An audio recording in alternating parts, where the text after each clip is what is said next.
Chapter 13. Saul reigned 1 year, and when he had reigned 2 years over Israel, Saul chose for himself 3,000 men of Israel. 2,000 were with Saul in Michmash, and in the mountains of Bethel, and 1,000 were with Jonathan in Gibeah of Benjamin. The rest of the people he sent away, every man to his tent. And Jonathan attacked the garrison of the Philistines that was in Geba, and the Philistines heard of it. Then Saul blew the trumpet throughout all the land, saying, "Let the Hebrews hear!" Now all Israel heard it said that Saul had attacked a garrison of the Philistines, and that Israel had also become an abomination to the Philistines. And the people were called together to Saul at Gilgal.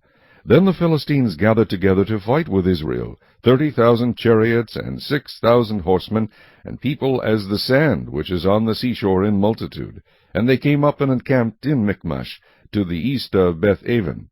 When the men of Israel saw that they were in danger, for the people were distressed, then the people hid in caves, in thickets, in rocks, in holes, and in pits. And some of the Hebrews crossed over the Jordan to the land of Gad and Gilead. As for Saul, he was still in Gilgal, and all the people followed him trembling. Then he waited 7 days, according to the time set by Samuel. But Samuel did not come to Gilgal, and the people were scattered from him. So Saul said, "Bring a burnt offering and peace offerings here to me." And he offered the burnt offering. Now it happened, as soon as he had finished presenting the burnt offering, that Samuel came. And Saul went out to meet him, that he might greet him. And Samuel said, "What have you done?" Saul said, "When I saw that the people were scattered from me, and that you did not come within the days appointed, and that the Philistines gathered together at Michmash, then I said, The Philistines will now come down on me at Gilgal, and I have not made supplication to the Lord. Therefore I felt compelled and offered a burnt offering." And Samuel said to Saul, "You have done foolishly. You have not kept the commandment of the Lord your God, which he commanded you. For now the Lord would have established your kingdom over Israel forever. But now your kingdom shall not continue. The Lord has sought for himself a man after his own heart, and the Lord has commanded him to be commander over his people, because you have not kept what the Lord commanded you." Then Samuel arose and went up from Gilgal to Gibeah of Benjamin. And Saul numbered the people present with him, about 600 men. Saul, Jonathan his son, and the people present with them remained in Gibeah of Benjamin, but the Philistines encamped in Michmash.